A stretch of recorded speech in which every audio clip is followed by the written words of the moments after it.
So you've got to that point. You've decided to take the plunge. That's right, you're going to dive right in and you're going to go start your own business. And then you're down the pub and your friend says, you should be a limited company. And then you go and talk to somebody else and they say, no, you should be a sole trade. And you sit there and go, hold on a minute, I'm trying to start a business, I'm trying to get all this going. What am I doing? Why am I doing it? What do I want to be? That's what this video is all about, helping you manage that maze.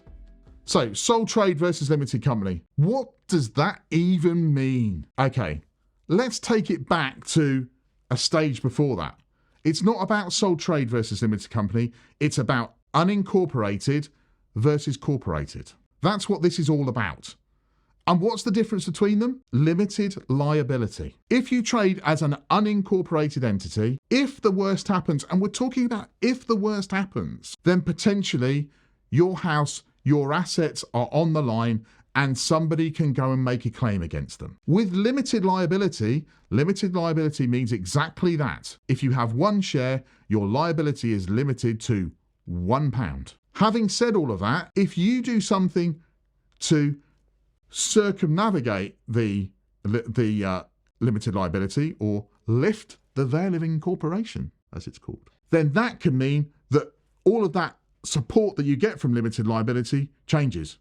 If you give a personal guarantee, limited liability is not going to help you. When deciding whether or not you therefore want to be unincorporated or a limited company, do not use tax as the main driver for doing it. Why do I say that, Martin? Look, it's all about tax because ultimately I want more money and I want to pay less tax. Yes, I understand all of that. It's not about paying less tax, it's paying the right amount of tax and using the reliefs. But the thing about tax is it can change. And it can change monthly. We already have seen that in our recent experience. But it changes at least once a year. And that decision that you've made solely on the basis of tax to become either stay as a sole trade or become a limited company might be eradicated within 12 months of you starting that. So what do you want to be? Why do I want to be unincorporated? Well, if you're an unincorporated business, what are the things that you need to know? For every £1 of turnover that you take, sales, whatever you want to describe it as, that's your money. Yes, you've then got to pay expenses and things like that, but it's your money. It doesn't matter that it's gone into a business bank account. You can just take all of that out and there are, at that point, no tax consequences for doing that. So when you're first starting a business, it's a very manageable process. It's a process by which you can ensure that other parts of your life are not affected by this business decision. In an incorporated environment, the money that you take is not yours. Yeah, I know, I've just said something really weird. The money isn't mine. Of course it's mine, Martin. It's my limited company, therefore it's my money. Yeah, but the Companies Act, and that's what manages a limited company, says, no. This is a separate legal entity. Therefore, whatever money goes into that company is first and foremost that company. And therefore, tax has to be deducted on that money before you can take it out. Okay, the tax payment is at a different point, and check out the video on when tax is paid to see when you pay corporation tax. But taking the money out is a tax consequence. And taking money out of a limited company, you can only do it if you're repaying money you've put in, you are taking a salary, you are repaying business expenses that you've incurred personally, or you're taking a dividend. Anything outside of those four things could be massively problematic and cost you a lot in terms of tax. Therefore, you need to think really carefully. The other thing to remember is with a limited company, corporation tax is deducted first. So if you have a 50,000 profit, the first thing you need to do is knock tax off, and that takes it to 40,000. Well, hold on a minute. Well, but I want 50. Yep, you can't have that because you've got corporation tax. Right. Okay. So that means potentially I have less money. Yes, it does. And therefore, a limited company may not be what you want to be in. And more importantly, if you're starting a business, cash is not the most regular thing that goes through a business right at the very beginning. And having restrictions on what you can get may be detrimental to the rest of your financial world, for want of a better term. But I said at the very beginning that any decision about unincorporated versus corporated is not about tax. And it's really, really not. If you're selling widgets to China, you might go, okay, what's the chance of somebody suing me? That might be high, that might be low. If it's really high, well, hold on a minute, commercially, I might want a limited company then because it gives me a more protection. If it's really low, why do you want limited liability? What's all that about? Why do I need it?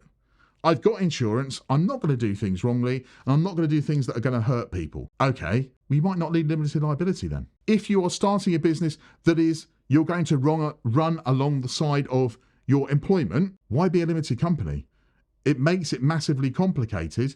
You just want to make the things about doing that easy for you on day one. The thing to say about it is just because you decide to be unincorporated on day one doesn't mean on day 798 or sooner or later, you become a limited company. There's nothing that stops you going from an unincorporated entity to a limited company. And you can do that at any point. And that should be determined by commercial reasons, not by the tax. Having said that, if you become a limited company and you want to go back to being an unincorporated entity, that's significantly harder. And the reason for that is there's no relief going that way. There is relief going unincorporated to limited company, but not going back the other way. And therefore the tax consequence can be worse, but more importantly, you're having to change your whole structure. Yes, there are tax consequences, but they're not the most significant thing. The final thing that I want to say about unincorporated versus limited company is cars. We've talked a lot on our channel about cars and should you be in an electric vehicle? Should you do this? How can you save some petrol? Well, all of that stuff we talked about. But it becomes really significant when you get into a debate you're not sure about. Do I want to be a sole trader unincorporated or do I want to be a limited company? The reason being, who owns the car? If you're a limited company, you either transfer the value of that car into your limited company, but if you do that, you're going to be taxed on it because we've talked about benefits in kind and all of that stuff. And that then makes it maybe complicated to have a car in a limited company. Compare that to an unincorporated business, do whatever you want because you are the business is you, the car is owned by you, you can charge that to your business can pay for it as it needs to do so. All right, there might be some deductions at the end to take account of personal use, but it's nowhere near as complicated as having that within a limited company environment. And to some people, that's a really big driver in deciding between the two.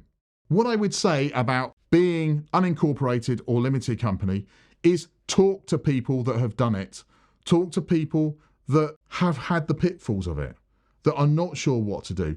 Explore it. Don't listen to your friend down the pub who might be your best friend in the whole world that is never ever going to tell you bad advice, but he only has one side of the story, or she. You need to get that rounded approach and explore all of the issues before you decide what to do. But don't be afraid of making the decision once you've got all of that information, because that decision will be right for you.